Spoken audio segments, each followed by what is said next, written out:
Muy buenos días, mis hermanos, que Dios les bendiga, que Dios les guarde. Soy el pastor Gustavo Carrillo de la bella congregación Lluvias de Gracia en la ciudad de West Haven, Connecticut. Y esta mañana, una vez más, hacemos este video para motivarle a que usted lea la palabra de Dios.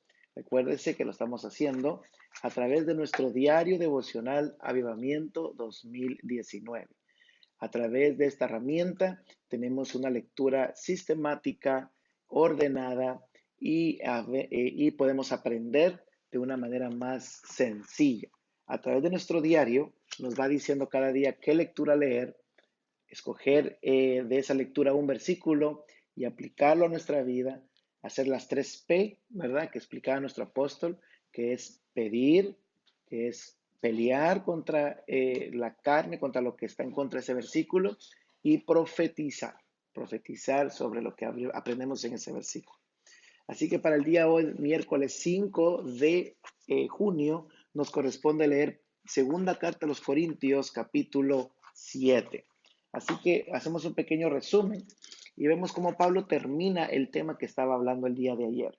Ayer vimos que él terminaba el capítulo 6 hablando de que somos el templo del Dios viviente y dio una promesa que se encontraba allá en Levítico capítulo 26 versículo 12 donde dice: habitaré y andaré entre ellos y seré su Dios y ellos serán mi pueblo. En esa parte el Señor está diciendo cuál era su plan: vivir en el medio de donde está su pueblo. Y hoy día vive dentro de nuestro corazón. Y Él termina diciendo, así que sí, amados, que si tenemos esta promesa, limpiémonos de toda contaminación de carne y de espíritu y perfeccionémonos en la santidad, en el amor de Dios o en el temor de Dios. Luego, entonces, él ahí termina y entonces vuelve y empieza un nuevo tema. Y este tema es lo que se va a tardar todo el capítulo número 7, que es el regocijo de Pablo al arrepentimiento de los corintios. Bueno, ¿qué resulta? Pablo les escribe una carta, carta número 1, ¿se recuerda? La primera carta a los corintios. Y en esa carta Pablo les manda a varios temas, entre ellos, recuérdese que empieza él hablando acerca de su ministerio como apóstol. Hay otro capítulo que habla de los derechos que él tiene como apóstol, pero rápidamente al capítulo 3 él les regaña, les llama la atención, porque hay un caso de una persona que es un líder y que está teniendo relaciones sexuales, que está fornicando, y que ellos lo saben y no han hecho nada al respecto. Entonces, esa indignación de Pablo les dice, ustedes tienen que amonestarlo, no tienen que esperar a que yo llegue, yo estoy ahí en espíritu, dice. Entonces, él los regaña por eso. Vemos que la carta también habla acerca del atavío de las mujeres, habla de los deberes matrimoniales, habla de los dones espirituales y cómo deben de hacerse. Habla otro capítulo solo de las lenguas, cómo hablan en lenguas, cuando se profetiza, que se hagan turnos en orden. Habla de la cena del Señor, cómo debe de hacerse, y termina hablando de la resurrección. Pero también habla de los incrédulos, de que tengan cuidado de ganárselos, no haciendo cosas que pueden causarle a ellos caerse, ¿verdad? Y habla también de la idolatría. Si se da cuenta, es una temática bien fuerte que Pablo les habla a los corintios en su primera carta. Entonces ya aquí él, en la segunda carta, él les dice a ellos que él se admira del compromiso que ellos tienen con Dios. Y dice el capítulo 4, mucha franqueza tengo con vosotros, mucho me glorío por respecto de vosotros, lleno estoy de consolación, sobreabundo de gozo en todas nuestras tribulaciones.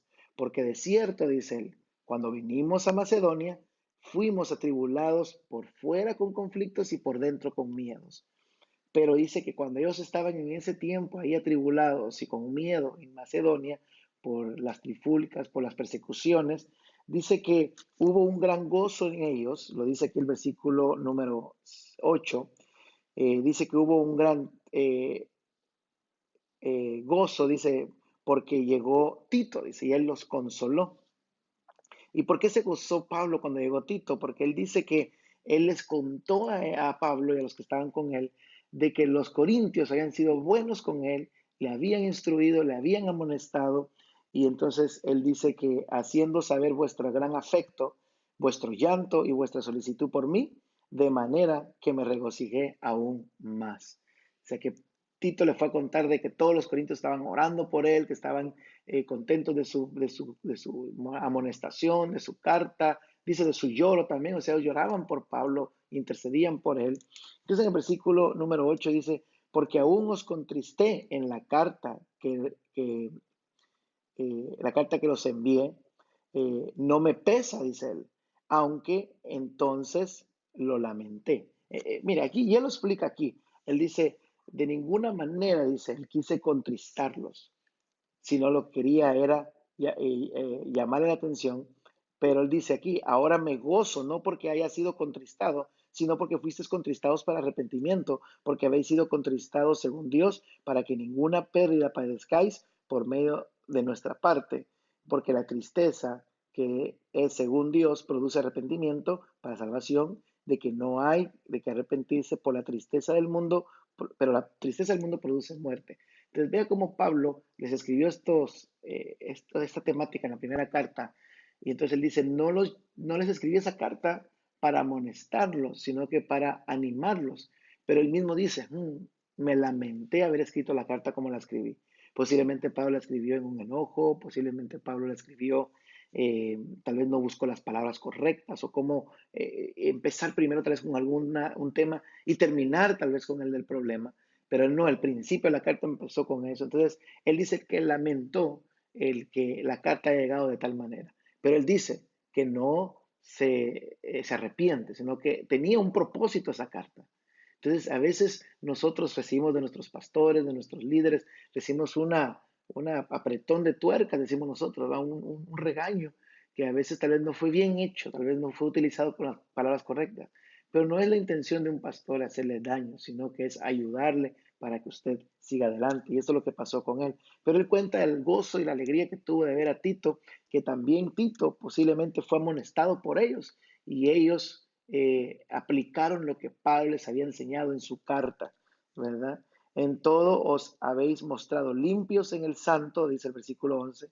Así que aunque os escribí, no fue por causa del que cometió agravio, ni por causa del que lo padeció, sino para que se hiciese manifiesta nuestra solicitud que tenemos por vosotros delante de Dios. ¿Se da cuenta? O sea, Pablo dice, yo tenía que escribirle sobre este tema.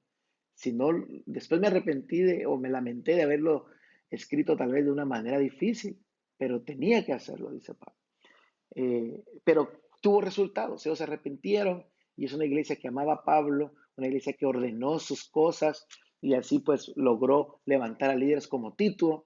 Y Tito cuando llegó en su viaje misionero a ver a Pablo, les contó estas cosas y se puso alegre. De hecho, él dice en el versículo número 14, pues si algo me he gloriado con él respecto de vosotros, o sea, con Tito, no he sido avergonzado, sino que así como en todo os hemos hablado con verdad, también nuestro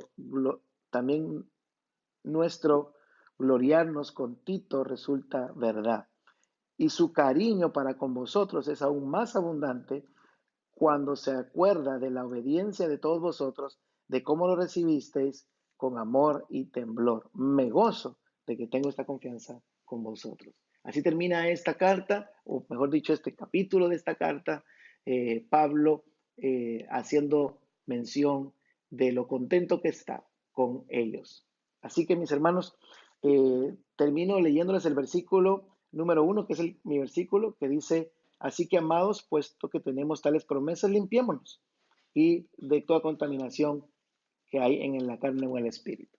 Así, mis hermanos, Dios les bendiga. Me despido de ustedes. Espero que sigan viendo la palabra de Dios. Será hasta el día de mañana, si así Dios lo permite. Esta noche estaremos de 7:30 a 8:30 en intercesión en el 870 de la Primera Avenida en West Haven, Connecticut. Que Dios les bendiga.